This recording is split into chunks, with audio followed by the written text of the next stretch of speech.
지금이 비트코인 가격이 한 6만 5천 달러 정도 되지 않습니까? 최근 고점이 한 7만 5천, 8천 이렇게 넘어갔었으니까 뭐 사양이 30% 빠진다고 하면은 거의 한 5만 달러까지는.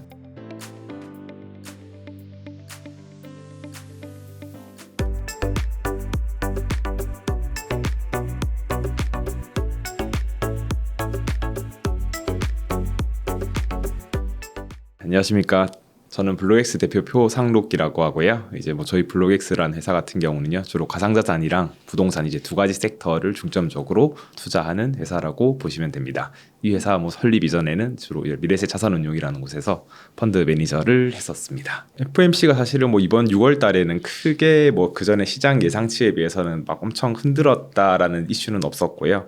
이제 사실은 뭐 저도 FOMC 시작 전에는 이제 크게 두 가지 를 좀 보고 있었습니다. 이제 약간 그 시장이 이제 물가에 대한 우려가 클지 또는 이제 이런 경기에 대한 우려가 클지라고 이제 좀 봤었는데, 이제 FOMC에서 언급하기로는 이번에 약간 물가에 대한 우려가 조금은 더 컸던 것으로 좀 보여지고 있고요. 이제 언급된 내용을 간단히 말씀드리면은 이제 뭐 올해의 그 기준금리 6월 달에는 기준금리를 동결을 했었고, 그다음에 올해 이제 뭐 금리 인하가 몇 번 정도 될 것이냐, 뭐 이전에는 시장에서는 한 2회에서 3회 정도였는데 이번에는 약간 1회 정도로 약간 좀 많이 내려갔다라는 것들을 좀 볼 수 있었고요. 그다음에 또 이제 경제 전망 부분에서는 이제 성장률은 이제 뭐 기존과 같이 유지를 했었고, 대신에 또 실업률도 그대로 좀 유지를 했었고, 대신에 이제 물가가 좀 상향되는 이제 그런 내용이 좀 있었습니다. 그래서 이제 뭐 물가와 관련된 이제 인플레이션 진전은 좀 느려졌지만, 그리고 그런 이런 긴축 주기에서는 이제 눈에 띄는 경제의 둔화는 딱히 없었다라는 것을 좀 이제 볼 수 있었고요. 그래서 이제 뭐 전반적으로 뭐 금리 인하 폭이 좀 많이 줄어든 가운데 이제 중장기 기준금리 전망은 한 0.2%포인트 정도가 좀 올라갔었습니다.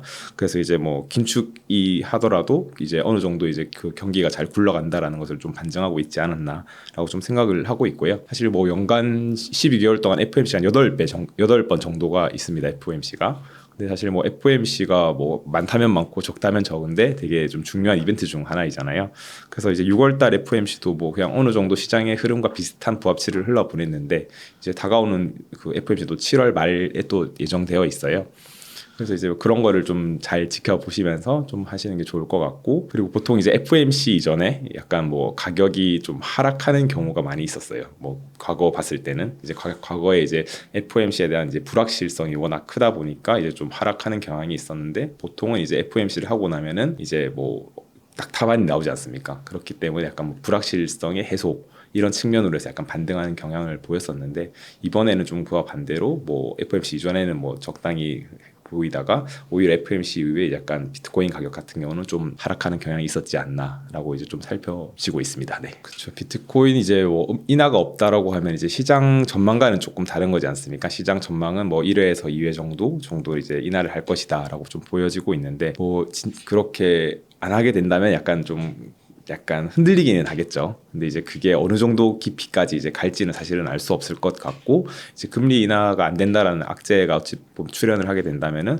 크게 뭐 시간 조정이 될 수도 있고요. 또는 가격 조정 두 가지 측면이 있을 것 같은데, 이거는 이제 좀 시간 조정이 좀 많이 있을 수 있지 않을까. 그래서 이제 시간 조정이라고 하는 것은 가격이 막 크게 많이 흔들리지는 않는데 대신에 약간 사람을 좀 지루하게 만드는 거죠. 투자자 입장에서는 사실 시간도 돈이지 않습니까? 이제 그런 걸 좀 지루하게 만들면서 약간 시장을 이탈하게 만들어질 수 있는 약간 그렇게 이제 뭐 트리거가 될 수도 있다고 좀 생각을 하고 있고요. 그래서 뭐 지금 그 패드와치 툴이라는 곳에서 이제 금리를 이제 전망하는 것이 있는데, 그쪽에서는 올해 연말까지는 한 두 차례 정도는 금리 인하 될 것이다라고 예상을 많이 하고 있어요. 거의 한 45% 이상이 그렇게 시장이 보고 있고, 그래서 이제 뭐 지난 FOMC에서는 1회 정도의 금리 인하를 안 할 거다라고 했고, 이제 패드와치 툴에서는 2번 정도 인하할 것이다 이렇게 보고 있기 때문에, 뭐 일단 이 스탠스가 이렇고, 뭐 말씀하신 것처럼 이제 안 한다 했을 때는 약간 또 새로운 좀 국면에 좀 들어가지 않을까.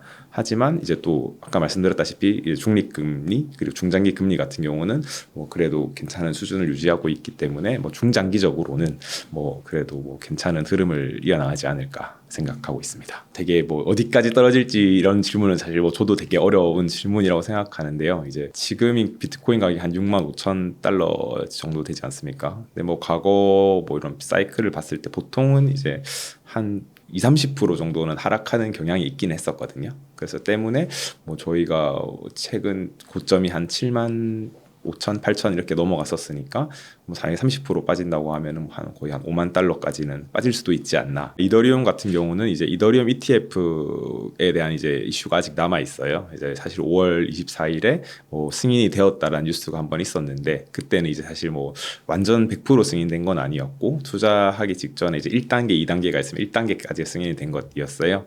그래서 이제 뭐 2단계 승인이 최종되어야지 실제 투자자들이 이제 투자를 하면서 거래를 할 수 있는데 그 단계가 지금 남아 있는 상황이고 아직 그거에 대한 기대감이 또 남아 있기 때문에 이제 좀 흐름이 좀 잘 지켜지지 않았나 생각을 하고 있습니다. 그래서 아마 5월 달에 이제 마운트 곡스가 가지고 있던 그 보유 물량이 한번 이동되는 사건이 있었어요. 이제 뭐 사고 사건이라고 표현하기 좀 그런데 이제 그때 당시 이제 이게 혹시 그 사람들 입장에서는 이게 매도되는 것 아닌가라는 이제 우려가 있어가지고 당시 이제 비트코인 가격이 좀 급락하는 그 이벤트가 있었거든요.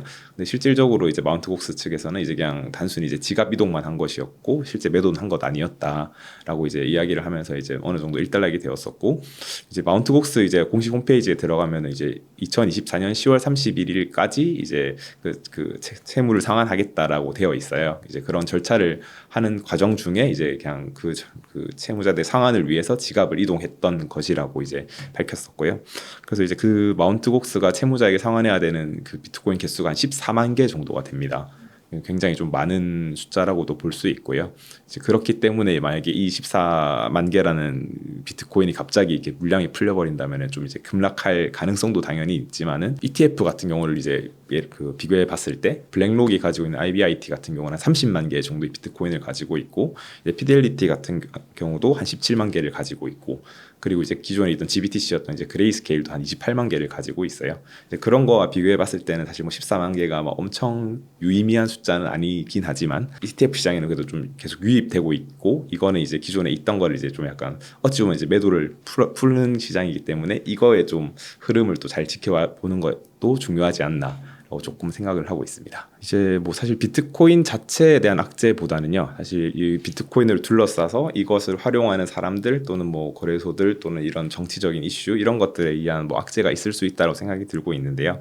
사실 뭐 과거를 돌이켜 봤을 때도 뭐 마운트 곡스도 말씀하셨지만은 뭐 FTX 사태 또 루나 사태 테라스 이런 사태들도 결국에는 이제 뭐 엄청난 당시에는 악재였지만은 오히려 이제 그런 게 뭐 조금 이제 시장을 성숙하기 위한 좀 발판으로 좀 다가왔던 것 같고 이제 그래서 이제 그렇지만 이러한 악재들을 뭐 미리 예측한다는 건 사실 좀 어려웠던 것이라고 보여지고요. 그래서 이제 뭐 마운트 곡스 같은 경우가 올해 10월 말까지 이제 상환하겠다라고 되어 있지만은 이게 또 갑자기 호재로 바뀔 수도 있어요. 왜냐하면 이제 마운트 곡스 같은 경우도 원래 작년 10월 말까지 상환한다라고 되어 있었는데 그게 또 1년 연장을 한 거였거든요. 그래서 올해도 갑자기 뭐 9월 돼서 아 이거 미안하다 연장하겠다라고 될 수도 있는 거고 원래 그리고 뭐 투자를 오래 하셨던 분은 알겠지만 마운트 곡스는 워낙 오랫동안 이제 우려 먹어왔던 약간 하락 재료로 많이 쓰여 왔었어요. 그래서 이제 뭐 10월까지 된다고 하면 지금은 되어 있지만은 이게 또 갑자기 스탠스가 바뀔 수도 있는 것이고 이제 그런 것들을 좀 지켜봐야 되지 않나 생각을 하고 최근에 또 일본의 그 가상자산 거래소인 그 DMM 비트코인이라는 사이트가 있는데 거기서 약 비트코인을 해킹을 당했어요. 그게 한 4천억 정도 되었다고 들었는데 이제 그런 것도 어찌 보면 약간 악재가 될 수도 있는 거죠. 해킹한 뭐 해킹범이 이거를 가져와서 팔거나 이랬을 때는 이제 이게 또 매도 물량으로 나오는 거니까 이제 그러한 것들은 이제 뭐 사실 예측하기는 좀 어렵지만은 이제 앞으로 꾸준히 있을 수도 있고 악재도 있을 수 있는 만큼 호재도 있을 수도 있다라고 봐주시면 좋을 것 같습니다. 이게 이번에 보니까 이제 보통 이제 비트코인 자체의 문제라서 해킹이 되는 것은 아니었고요. 이제 거래소에서 이제 보관하고 있는 보통 이제 뭐 콜드 월렛에 보관하거나 핫 월렛에 보관하거나 뭐 이래서 주로 이제 거래소 같은 경우는 콜드 월렛에 보관을 하시는데 비밀번호를 이제 좀 누군가가 이제 뭐 해킹을 한 것 같아요. 이번에 DMM 비트코인 같은 경우는요.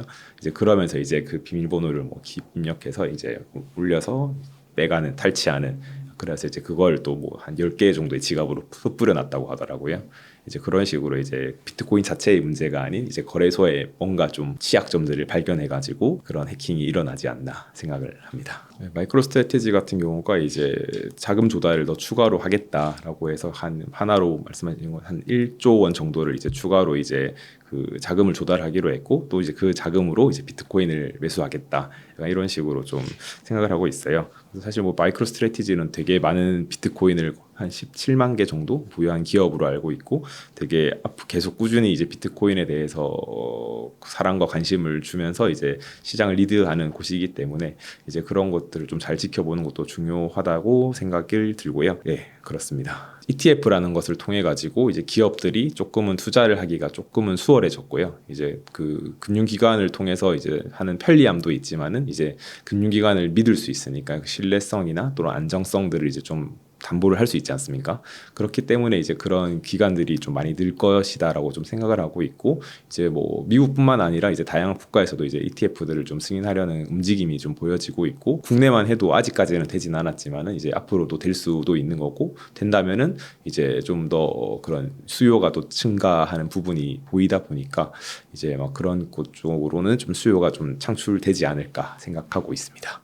저도 막 엄청 IT 이런 전문가가 아니라서 잘은 모르겠지만 이제 충분히 그럴 가능성이 있다라고 생각을 하고요. 이제 뭐 말씀드렸다시피 이제 그 비트코인이나 이런 암호화폐 자체의 문제이다기보다는 이제 뭐 예를 들어서 거래소에서의 뭐 하나의 취약점 또는 이제 뭐 누군가가 나쁜 마음을 먹고 나 이걸 좀 해킹 또는 뭐 내부자가 될 수도 있겠죠. 그렇게 할 수도 있기 때문에 이제 그런 뭔가 프로세스의 취약점을 발견해 가지고 하는 거는 뭐 충분히 가능하다고 생각을 하고 있고 이제 그런 것들이 이제 근데 그 거래소 측면에서는 잘 지키기 위해서 뭐 다들 뭐 전문가들께서 모여셔서 잘 준비를 하고 있지 않을까 생각하고 있습니다. 개인이 이제 그런 그 뭐 예를 들어서 저도 옛날 같은 경우는 이제 뭐 금고에 뭐 개인 금고에 딱 이렇게 뭐 중요한 뭐 물품들 넣어두고 하셨지 않습니까? 그런 것처럼 이제 그런 거를 좀 관리를 잘 하실 수 있는 분이시라면은 이제 뭐 이런 뭐 개인 뭐 지갑이나 이런 것들을 통해서 이제 보관하는 것도 좋은 방법이라고 생각이 드는데 뭐 예를 들어서 이제 그런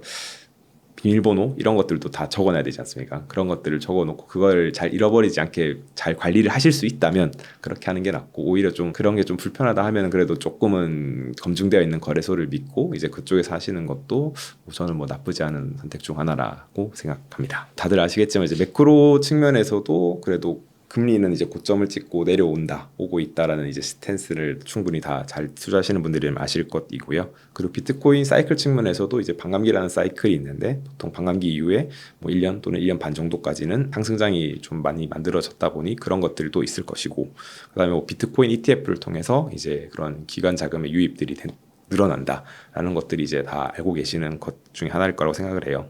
저는 일단 그래도 기관 자금의 유입이 좀 약간 좀 가장 크게 작동을 하지 않을까 생각을 하고 있고요. 한국에서 이제 돈나무 언니로 유명했던 이제 아크인베스트의 이제 캐시우드 CEO께서 작년 초에 이제 그 비트코인 관련된 장기 전망을 제시를 했어요.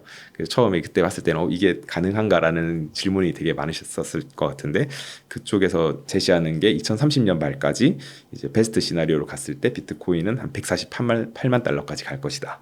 그리고 이제 중립적인 견해를 봤을 때는 한 68만 달러까지 갈 것이고 워스트 시나리오는 한 25만 달러까지 갈 것이다 라고 이야기를 하셨어요. 이렇게 제시한 근거를 한 8가지 정도를 이야기하면서 이야기를 했었는데요.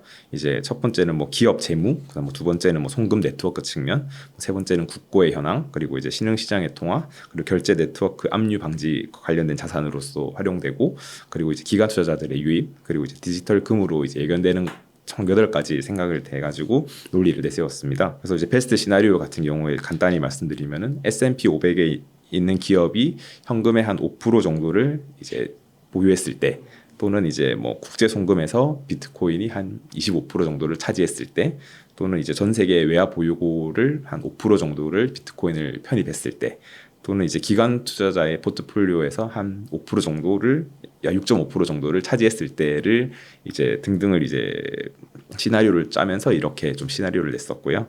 그래서 결국에는 이제 뭐 비트코인 ETF라는 것이 미국에서는 1월에 시작이 되었고 이제 그 사실 시작한 거지 않습니까? 이제 한 6개월밖에 안 되었고 그래서 이제 막 시작한 단계이고 이제 성숙해 가는 단계이다 보니까 이런 기관들의 자금 유입을 좀 흐름을 지켜보면은 이제 뭐 많은 분들께서도 느낄 것이고 이제 그렇게 하면서 좀 이제 시장 상승의 업사이드 포텐셜이 좀 있지 않을까라고 좀 보시면 좋을 것 같습니다. 투자자 성향에 따라 다를 것 같은데 약간 중장기 투자자 뭐 예를 들어 1년, 2년, 3년 뭐 이렇게 이상을 투자하시는 분들이라면은 저는 충분히 매력적인 구간이다라고 말씀을 드리고 싶고 단타를 하시는 분들께는 지금 해서 뭐 샀다 팔았다 하시는 분들께서는 굳이 뭐 그렇게 막 추천을 드리고 싶진 않고요. 이제 중장기 관점으로 보시는 분들께는 괜찮다. 있다라고 말씀을 드리고 싶습니다. 거래소가 적다라는 말은 이제 약간 유출이 거래소에서는 좀 많이 되었다라고 볼 수가 있고요. 사실 뭐 거래소에서도 가지고 있던 거를 이제 뭐 외부